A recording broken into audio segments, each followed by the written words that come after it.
మేము ఆహ్వానించిన వెంటనే వచ్చినటువంటి ప్రింట్ మీడియా సోదరులు అందరికీ కూడా హృదయపూర్వకమైనటువంటి స్వాగతం సుస్వాగతం. ఎలక్ట్రానిక్ మీడియా అలాగే ప్రింట్ మీడియా అందరికీ కూడా నమస్తే. ఈ యొక్క కార్యక్రమానికి సభాధ్యక్షులుగా ఉన్నటువంటి మా యొక్క తెలంగాణ జాగృతి మెదక్ జిల్లా అధ్యక్షులు ఇన్ఛార్జ్ చంద్రశేఖర్ అన్న గారికి, మళ్ళీ మా సీనియర్ జాగృతికి సంబంధించినటువంటి ముఖ్య జిల్లా నాయకులు రమేష్ గౌడ్ గారికి, అలాగే మా యొక్క స్టూడెంట్స్ వింగ్ ప్రెసిడెంట్ మన మెదక్ జిల్లాకు సంబంధించినటువంటి జాగృతి జునేద్ బదర్ తమ్మునికి, అలాగే మా Medak local TRS party gangster మా బ్రదర్ కేవల్ నందకిషోర్కి, అట్లనే మా వెనకాల ఉన్నటువంటి మా నరసాపూర్ టీఆర్ఎస్ పార్టీ గ్యాంగ్స్టర్ మా గణేష్ భాయ్కి, సో అందరికీ కూడా స్వాగతం. నా పక్కనే కూర్చున్నటువంటి నా సతీమణి నా భార్య స్వాతి అండి. సో ఎంతోమంది చాలా రోజుల నుంచి పార్టీలో జాయిన్ అయిన తర్వాత చాలామంది ఫోన్లు చేసి అడుగుతూ ఉన్నారు, తమ్ముడు ఏంది విశేషం, ఏం సంగతి ఏంది అని. కానీ ఒక గ్యాప్ తీసుకోవాల్సి వచ్చింది, ఒక 4-5 రోజులు. సో దానికి చింతిస్తున్నా, కొద్దిగా ఎక్కువ టైం తీసుకున్నందుకు. సరే, ఇప్పుడు ముఖ్య ఉద్దేశం ఏంటంటే, చాలామంది అడుగుతూ ఉన్నారు, మీ తండ్రి టీఆర్ఎస్ పార్టీలో ఉన్నాడు, నువ్వు ఇళ్ళకి వచ్చినావు, అసలు ఏంది విశేషం ఏంటి అని చెప్పేసి చాలామంది చాలా రకాలుగా అడుగుతున్నారు. సో కొద్దిగా ఓపిక అందరూ కూడా దయచేసి వినాలి. తెలంగాణ రక్షణ సేన పార్టీకి సంబంధించినటువంటి ఈ యొక్క అభివృద్ధి సంక్షేమ పథకాలకు సంబంధించినటువంటి పాంచజన్యమైనటువంటి యొక్క సూత్రాలు పథకాలు ఏవైతే కవితమ్మ గారు తీసుకున్నారో దానికి ఎందుకు ఆకర్షించబడడం జరిగింది, మెదక్లో టీఆర్ఎస్ పార్టీ ఆవశ్యకత ఏంటి అనేది మీ అందరికీ తెలియజేయాలని నేను నిర్ణయిస్తున్నాను. స్వాగతం సార్. అయితే ముఖ్యంగా మీ అందరికీ తెలుసండి, గత పాలకుల నిర్లక్ష్యం వల్ల, అంటే ఇప్పటి నుంచి కాదు, 1957లో మొట్టమొదటి ఎన్నిక మన మెదక్ అసెంబ్లీ నియోజకవర్గానికి జరిగింది. సమైక్య ఆంధ్ర రాష్ట్రంలో ఉన్నప్పుడు మనకి 12 సార్లు ఎలక్షన్లు జరిగినాయి మన మెదక్ అసెంబ్లీ నియోజకవర్గం. ప్రత్యేక తెలంగాణ వచ్చినాక 3 సార్లు మనకి ఎలక్షన్లు జరగడం జరిగింది.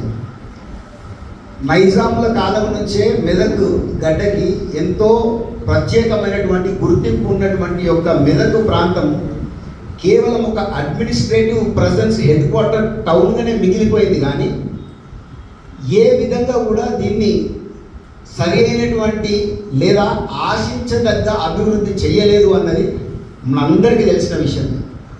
పర్సనల్గా నన్ను చాలామంది అడిగారు, బట్టి అజయ్ అంటే మాకు జగపతి అన్న కొడుకని మీకు తెలుసు, అసలు మీరేంటి, మీ యొక్క బ్యాక్గ్రౌండ్ ఏంటి, మీరు ఏం చేయాలనుకుంటున్నారు ఏంటి అని చాలామంది అడిగారు. నేను MBA HR చదువుకొని, నా వైఫ్ MBA ఫినాన్స్ చేసింది. నేను 2 లక్షల రూపాయల జీతం వదులుకొని, నా భార్య 1 లక్ష రూపాయల జీతం వదులుకొని కంప్లీట్గా మెదక్కి షిఫ్ట్ అయ్యి ఈ యొక్క తెలంగాణలో సర్వోదయ తెలంగాణ సాధించడమే మా సంకల్పంగా మేము కంకణం కట్టుకొని కవితమ్మతోటి నడవాలని తీర్మానం చేసుకొని ఇవాళ ఈ పార్టీలో జాయిన్ అవ్వడం జరిగింది. మీ అందరికీ ఎంతమందికి తెలుసో తెలియదండి, మెదక్ జిల్లా కేంద్రంగా హెడ్ క్వార్టర్గా ఉన్నటువంటి ఇక్కడ ఒక్క స్వచ్ఛంద సంస్థ, రిజిస్టర్డ్ స్వచ్ఛంద సంస్థ మన మెదక్లో లేదు. మన దగ్గర సత్యసాయి సేవా ట్రస్ట్ ఉంది, వాసవి క్లబ్ ఉంది, లయన్స్ క్లబ్ ఉంది, కానీ మెదక్ గడ్డ మీద పుట్టినటువంటి వాళ్ళు ఎవరు కూడా ఒక రిజిస్టర్డ్ స్వచ్ఛంద సేవా సంస్థను ఎవరు స్థాపించలేదు.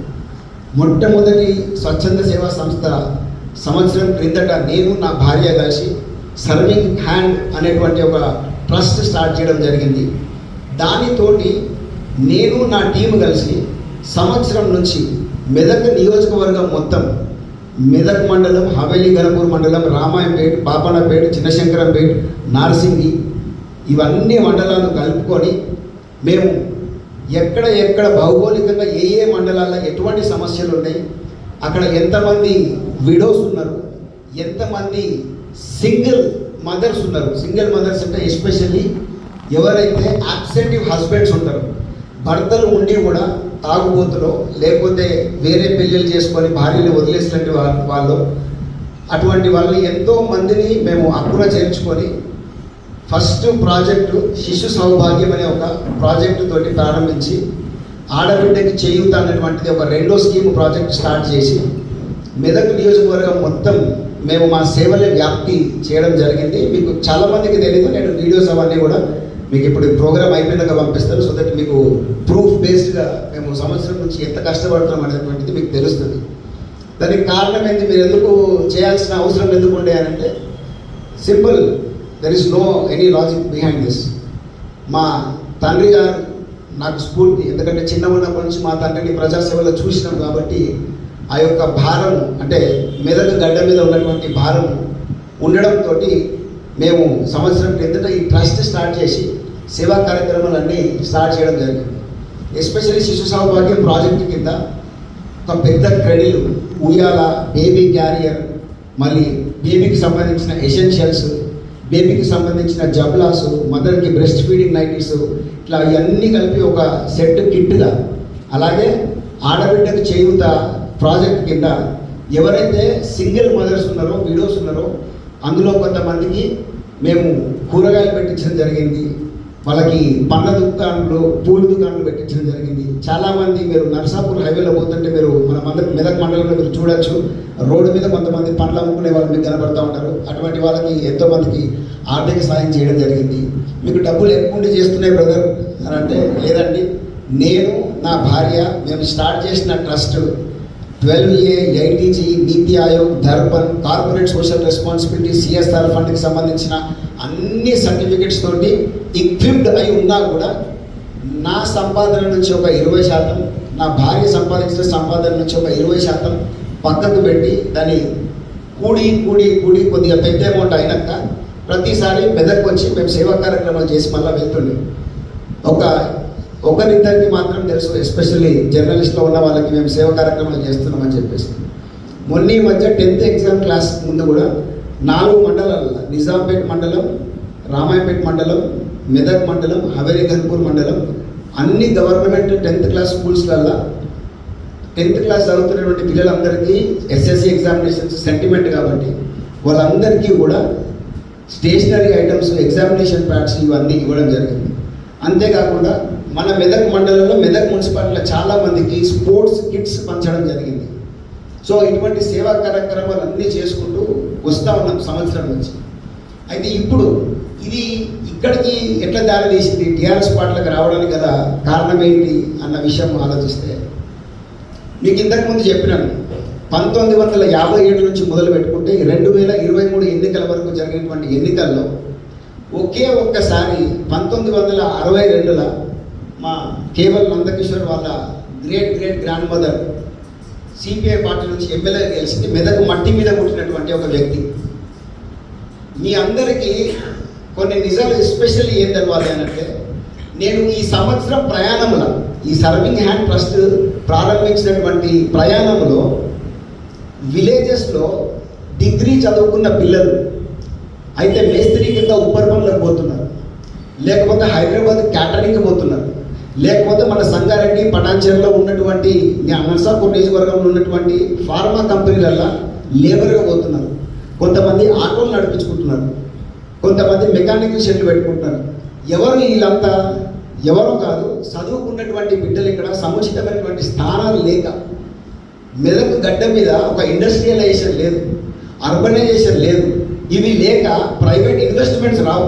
ప్రైవేట్ ఇన్వెస్ట్మెంట్స్ లేక మెదక్ గడ్డ మీద ఎన్ని ఏళ్ళ నుంచి మీరు ఒక్కటి చూస్తే, ఇప్పుడు పార్టీలకు అతీతంగా ఎంతమంది తెల్ల కలర్ వేసుకున్నారో మెదక్లో పెద్దలు అందరికీ కూడా, అందరి బాబాయిలు మామలకు అందరికీ ఈ గత పాలకులు మెదక్ మున్సిపాలిటీలో ఉన్నటువంటి వాళ్ళని అయితే మెదక్ వార్డు దాటనియరు, లేకపోతే మెదక్ మున్సిపాలిటీ దాటనియరు. ఎప్పుడు ఏ నాయకుడైనా, ఏ పార్టీ అయినా సరే, జిల్లా స్థాయి నాయకత్వంలో కానీ రాష్ట్ర స్థాయి నాయకత్వంలో కానీ ఎవరికి ఎన్ని పదవులు ఇచ్చిన ఏ పార్టీ అయినా లెక్కబెట్టి చెప్తే, తెలంగాణ వచ్చిన తర్వాత తెలుగుదేశం పార్టీ నుంచి కొంతమంది మన నాయకులకి జిల్లా స్థాయి రాష్ట్ర స్థాయి నాయకత్వంలో పొజిషన్ దొరికింది. ఎందుకు అని అంటే ఎవడు లేక, ఆప్షన్గా ఏ నాయకుడు కూడా మెదకు మట్టి మీద పుట్టినోడిని ఎవరిని పైకి రానియరు, ఎదగనియరు.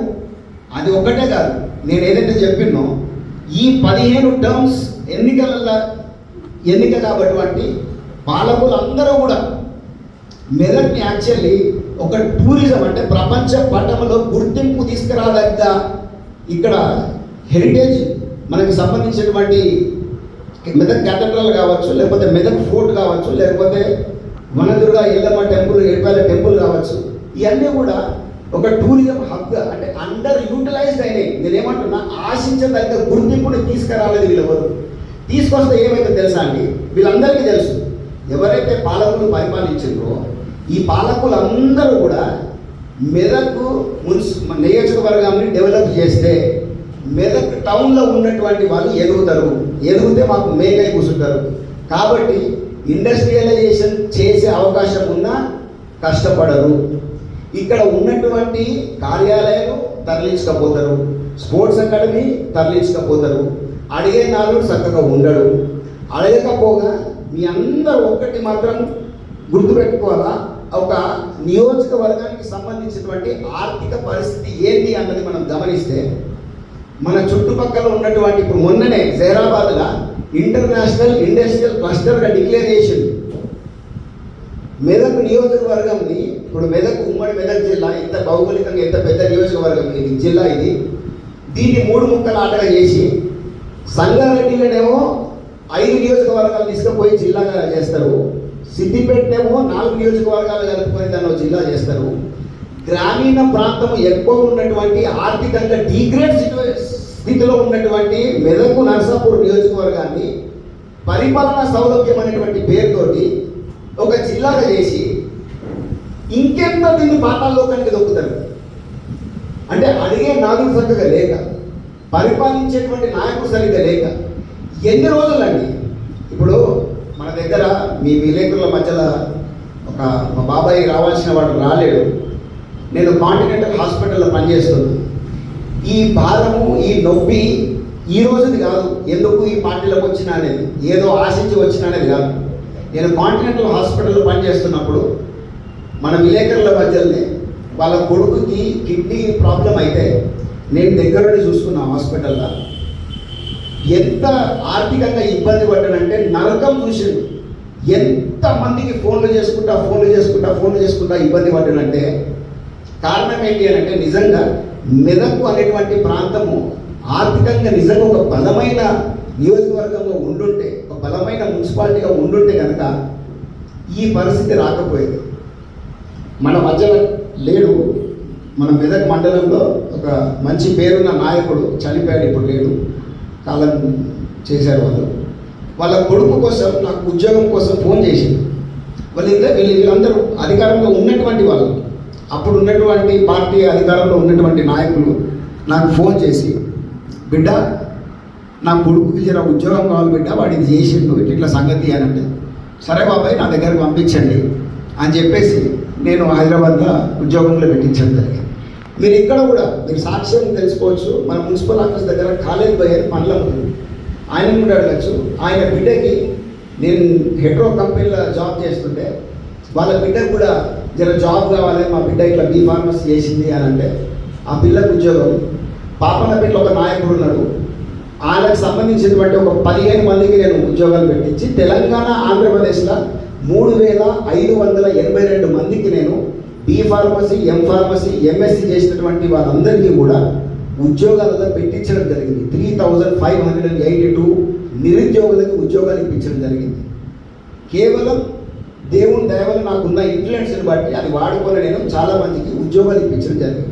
అట్లనే రామాయంపేటలో కూడా ఇప్పుడు కాంగ్రెస్ పార్టీలో ఉన్న నాయకుడు, వానికి సంబంధించినటువంటి ఒక మన తమ్ముని కొడుకుకి ఆయన బిడ్డకి కూడా ఉద్యోగాలు కావాలి.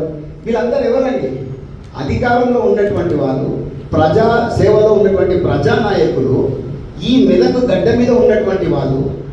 వాళ్ళ పరిస్థితి అట్లుంటే ఇప్పుడు నేను మీకు ఇన్ని సాక్ష్యాలు వచ్చిన మన దగ్గర చదువుకున్నటువంటి బిడ్డలందరూ కూడా లేబర్ పనులు చేసుకుంటా, ఆటోలు నడిపించుకుంటా, ఫాస్ట్ ఫుడ్ సెంటర్లు పెట్టుకుంటా, చికెన్ పకోడీ బండ్లు పెట్టుకుంటా చదువుకున్నారు. ఎంబీఏ గ్రాడ్యుయేట్ చేసిన వాళ్ళు మొన్న మధ్య నేను ఒక వీడియో చేసిన, మీరు చూడండి, ఇన్స్టాగ్రామ్లో ఉన్నది. మా తమ్ముడు ఒకడు ఎంబీఏ చదివేడు, వాడు ఎంబీఏ ఫైనాన్స్ చేసినటువంటి వాడు చికెన్ పకోడీ అమ్ముకుంటాడండి. దానికి కారణం ఎవరు? గత పాలకుల నిర్లక్ష్యం కాదా? ఇంకెన్ని రోజులండి మెదక్ ఇట్లా మనం ఇట్లనే వదిలేద్దామా? ఇంకెప్పుడు ధైర్యం చేసి మెదకు మట్టి మీద ఇంతనో అంతనో మా తండ్రి గారు వారి యొక్క జీవితంలో సరే మెదక్కి గడ్డ మీద పుట్టినందుకు సేవ చేయాలనేటువంటి ఒక 2 సార్లు కొట్లాడే ప్రయత్నం చేశారు. సరే ప్రజల అవకాశం లేదు. ఇప్పటికీ కూడా మా తండ్రి గారికి మెదక్ గడ్డ మీద ఉన్నటువంటి ప్రేమ ఈరోజు కూడా మా మెదక్ ప్రజలకి మా కుటుంబం నుంచి మేము మా చర్మం వచ్చి చెప్పులు కుట్టించినా తక్కువనే. ఎందుకంటే ఇవాళ ఈ స్థాయిలో ఫలానా మనిషి బట్టి అజయ్ అంటే ఎందుకు గుర్తుపడతారంటే బట్టి జగపతి వల్లనే బట్టి అజయ్ గుర్తుపడతారు. నా తండ్రికి ఉన్నటువంటి ఆ మంచి మనసు ఇది మీరందరూ కడుపులో పెట్టుకొని చూసుకున్నారు. ఎస్పెషల్లీ విలేకరులు మెదక్ గడ్డ మీద బట్టి జగపతి అనేటువంటి వాడికి ఇంత పేరు దక్కింది అంటే కేవలం అది మీ అందరి సపోర్ట్ వల్ల.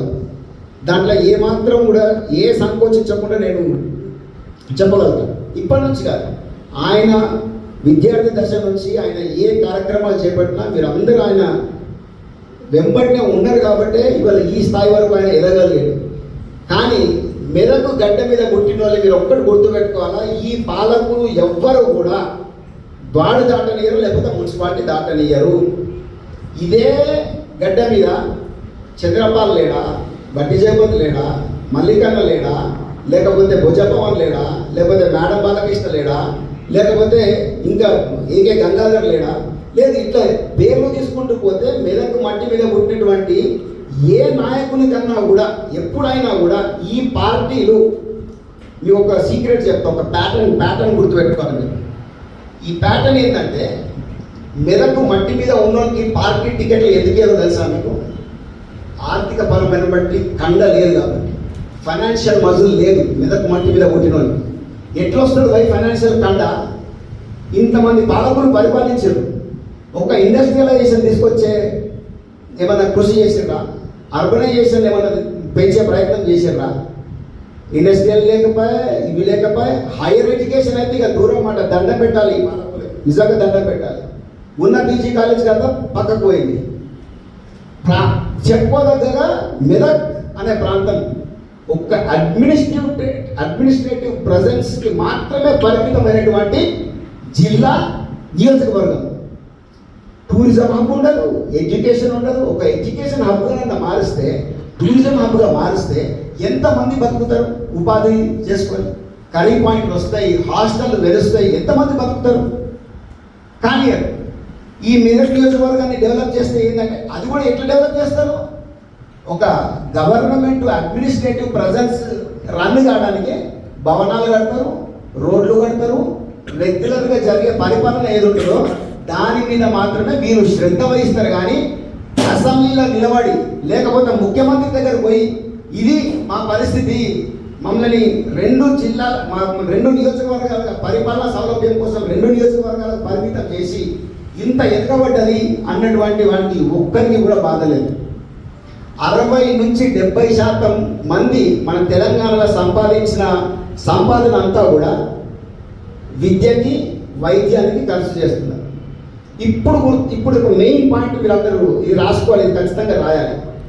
సంగారెడ్డి, పటాన్చెరు, ఇటువంటి సిద్దిపేట ఇటువంటి నియోజకవర్గాలకి తలసరి ఆదాయం అంటే పర్ క్యాపిటా ఇన్కమ్ ఒక్కరు యావరేజ్గా ఒక పర్సన్ 3,80,000 చిల్లర సంపాదిస్తున్నాడు సంవత్సరానికి. అంటే 30,000 చిల్లర ఆమ్దాని ఉన్నది ఒక్కరికి యావరేజ్గా.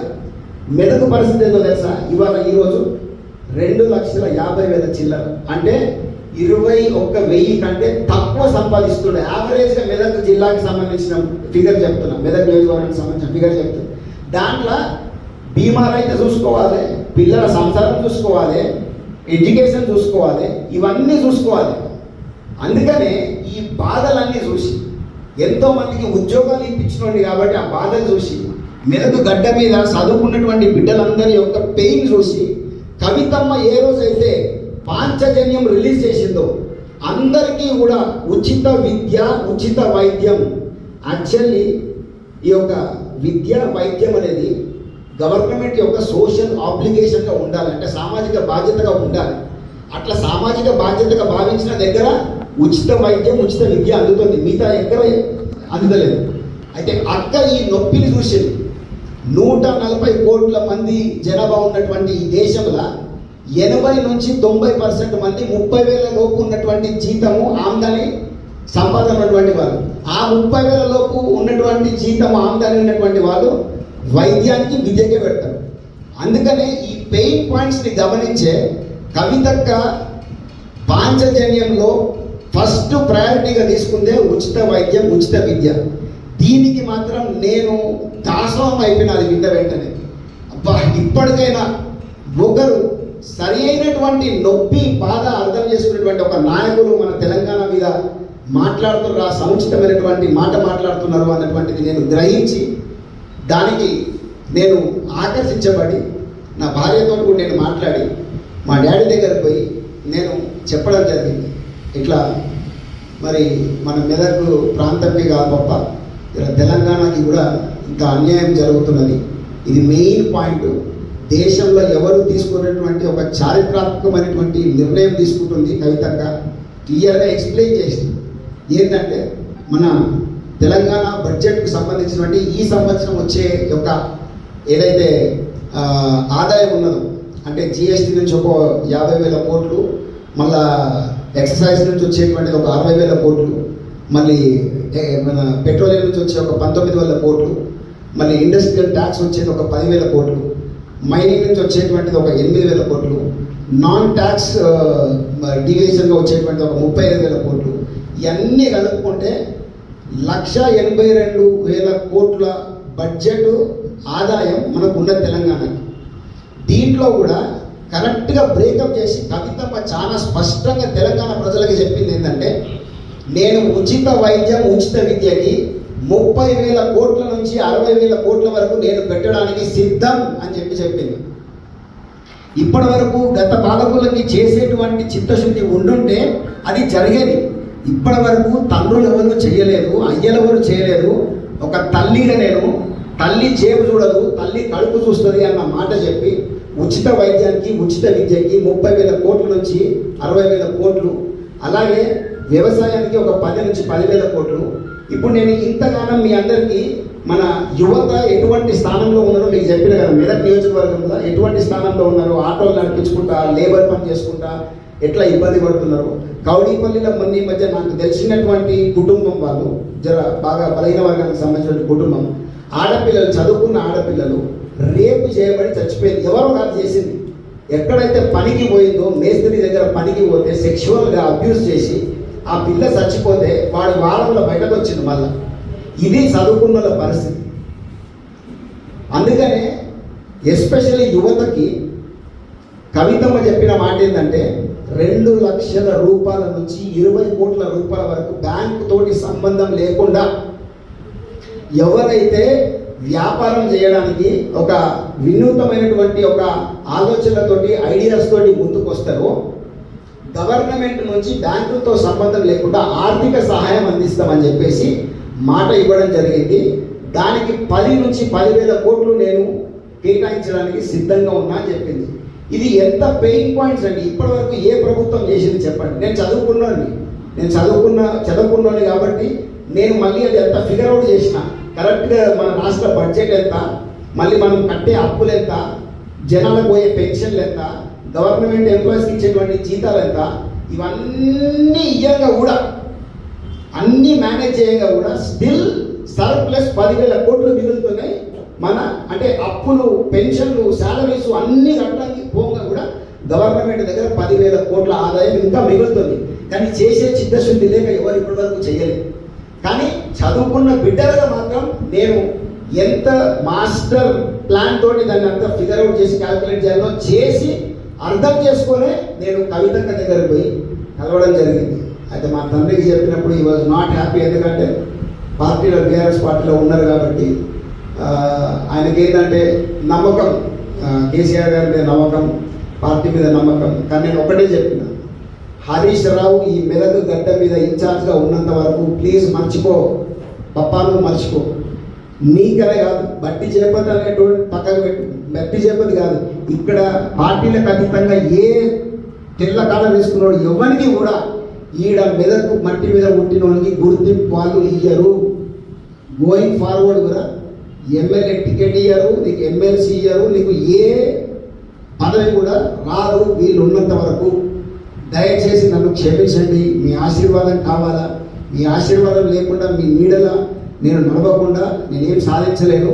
కానీ దయచేసి నువ్వు మాత్రం నన్ను ఆశీర్వదించి పంపాలి పప్ప అంటే నీ ఇష్టం వచ్చినట్టు చేసుకోవడమే, నా జోలికి రాకన్నాడు. నేను ఈ మాట పత్రిక ముఖంగా చెప్పాలి కాబట్టి, ఎందుకంటే మీకు వాస్తవాలు తెలవాలి. కానీ నేను ఇవాళ ఈ స్థాయిలో ఈ విధంగా నేను మీ అందరి ముందుకు మీరు పిలిస్తే ఇంతమంది వచ్చిందంటే కూడా కేవలం నేను ఫలానా బట్టి చేపతి అనే కొడుకును కాబట్టి వచ్చాను. లేకపోతే నేను ఏ ఫోన్కి గిట్టంగా అన్నది మీరు ఎందుకు వస్తారు? ఎవరు రాదు.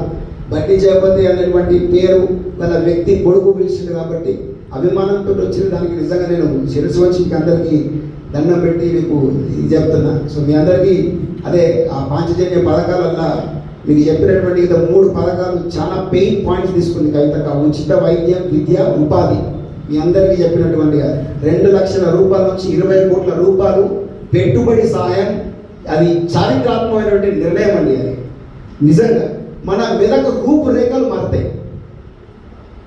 అమ్మతోటి 20 నిమిషాలు మాట్లాడినప్పుడు అమ్మ అన్డివైడెడ్ అటెన్షన్ తోటి నా మాటలు విన్నది.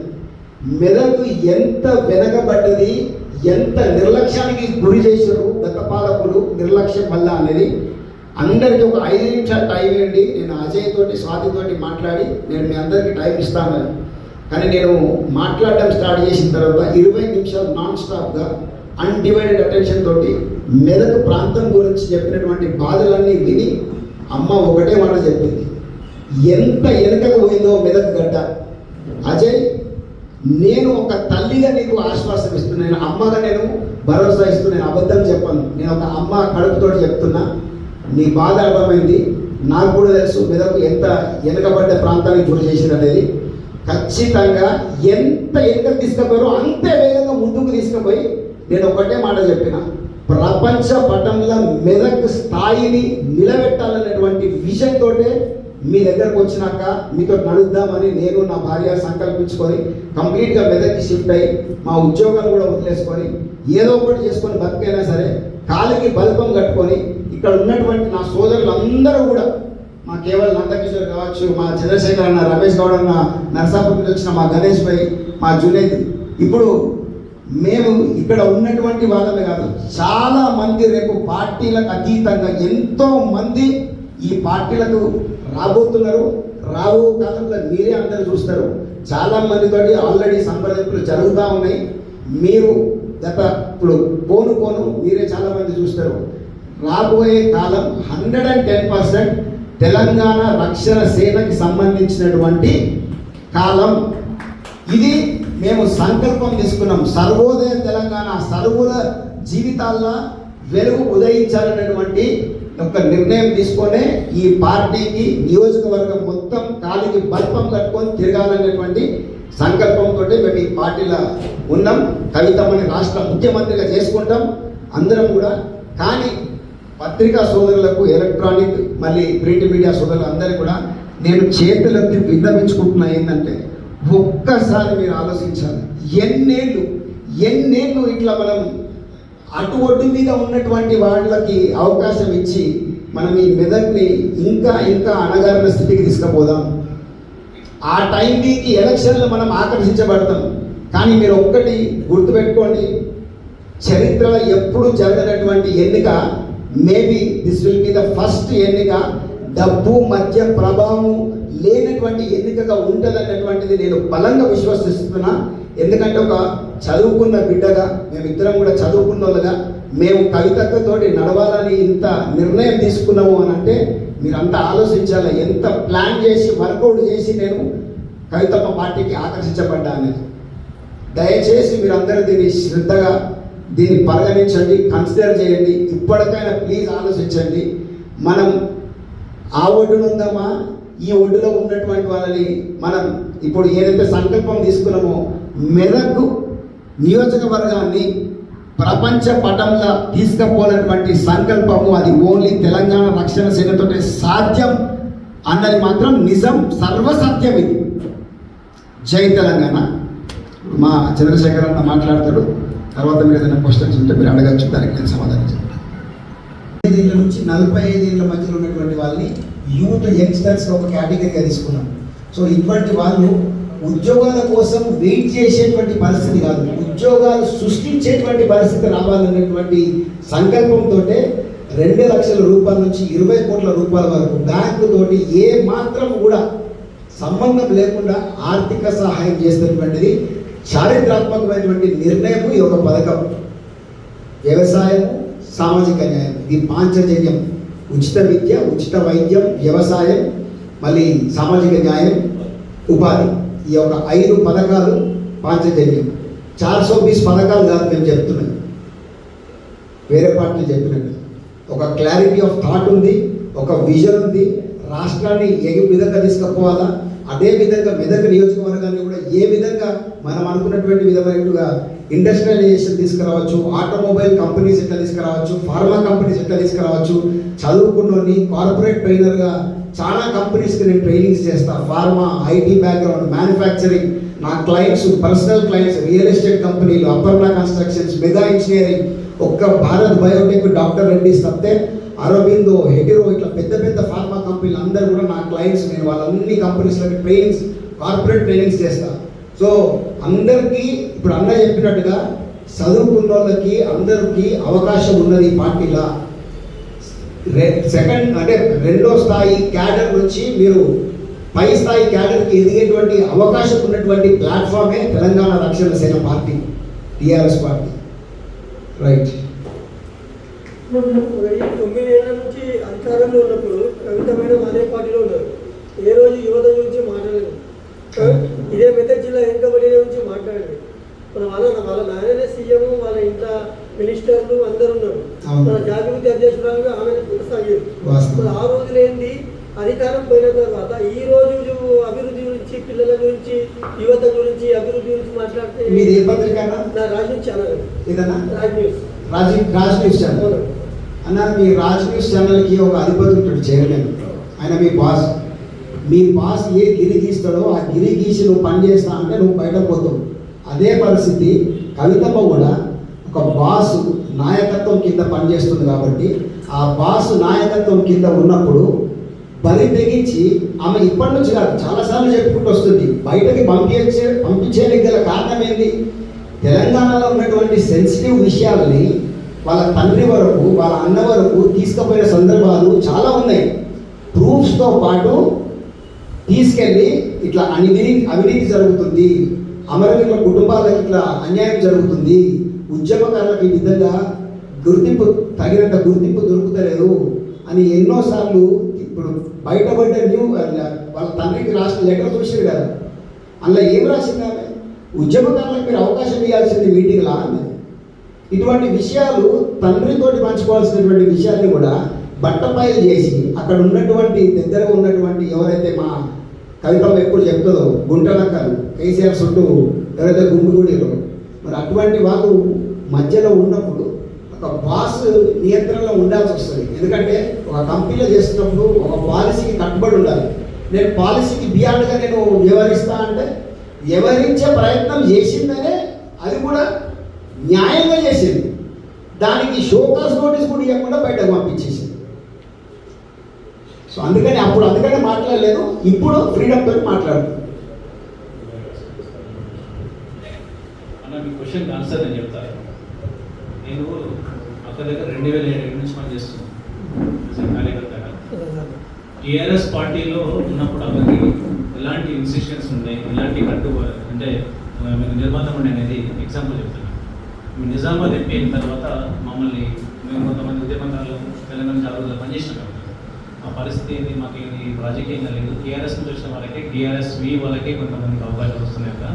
మరి మా పరిస్థితి ఏంటి, నేను నిన్ను నమ్ముకుని తిరిగినాను కదా అన్నప్పుడు మమ్మల్ని తీసుకుని కేసీఆర్ దగ్గర పోయింది.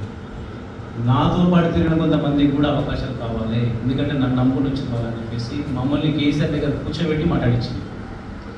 అయినా మాకు అవకాశం రాలేదు. చాలా సందర్భంలో ఉద్యమకారుల గురించి కానీ కొంతమంది కళాకారుల గురించి కానీ చాలా సందర్భంలో కొట్లాడినప్పుడు ఒకటే చెప్పినాను, నీకు నిజామాబాద్ ఎంపీ ఉన్నావు, నిజామాబాద్ పరిధి మాత్రం నీకు, నువ్వు పార్టీ కార్యక్రమాలు నువ్వు తలదూర్చొద్దు, నువ్వు అదే బిడ్డగా నీకు ఇంట్లో ఏదైనా చేస్తావు కానీ పార్టీలో మాత్రం తలదూర్చొద్దు అని చెప్పేసి నిక్కచ్చిగా మా అందరి ముందర పంపించారు. చిన్న రిక్వెస్ట్, అవమానం భరించాలని ఉండవలసిన అవసరం లేదు సార్. అప్పుడే రాజీనామా చేసి ఇప్పుడే వేరే పార్టీ పెడితే అయిపోతుంది కదా. అప్పటి నుంచి కూడా తను కొన్ని సందర్భాల్లో విభేదించినప్పుడు కూడా ఏంటంటే ఇప్పుడు పార్టీని కొత్తగా నిర్మాణం అయింది, ఇప్పుడే మనం అధికారంలోకి వచ్చినాము, ఇప్పుడే కూతురు విభేదించిందని చెప్పేసి కేసీఆర్ మీద అబండాలు వస్తాయనే ఉద్దేశంతో తను ఎక్కువ విభేదించలేకపోయింది. ఇంటర్వ్యూ చెప్పగలిగిందని, ఇంటర్వ్యూ చెప్పినప్పుడు కూడా ఆమెను విభేదించినారు, అక్కడికి ఆమె కట్టుబడి చేసింది. అందువల్ల తను ఏం చేయలేకపోయినాను.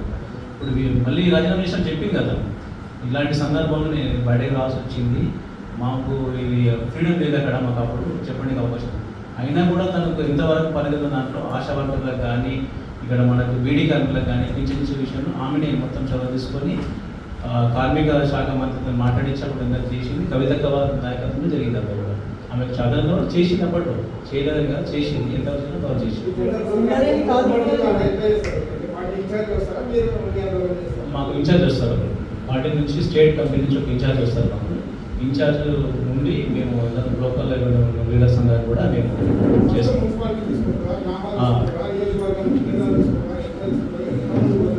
మేము ఏమనుకున్నామంటే ఫస్ట్ ఒక రెండు కాన్సెప్ట్స్ ఉన్నాయి మన మెదక్ జిల్లాలో. మున్సిపాలిటీని బేస్ చేసుకుందాం. ఫస్ట్ మున్సిపాలిటీ చేసుకున్న తర్వాత 3 మున్సిపాలిటీలు కదా, 3 మున్సిపాలిటీలో ఫస్ట్ మెదక్, తర్వాత నర్సాపూర్, తర్వాత రామాపేట చేసుకుందాము.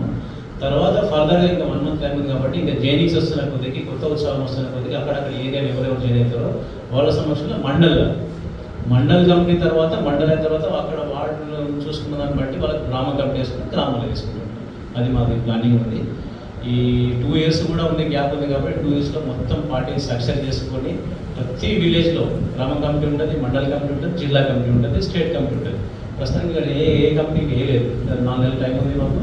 4 నెలలు ఏంటంటే జెండా పండుగ, ఫస్ట్ జెండా పండుగ చేసిన తర్వాత మిగతా కమిటీ వేసుకుంటాం.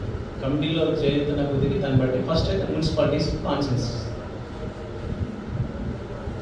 మెదక్కి సంబంధించింది ఏదైనా ఇంకేమన్నా అడిగేది ఉంటే మీకు డౌట్స్ ఏమైనా ఉంటాయి, మీరు ఏమైనా చేయగలుగుతారా, మీరు ఎట్లా సాధించగలుగుతారా, ఏంటి డౌట్స్ ఉంటాయి, ఏంటి అనేది మీరు ఫోన్లో చాలా మీటింగ్స్లో కలుస్తూ ఉంటారు.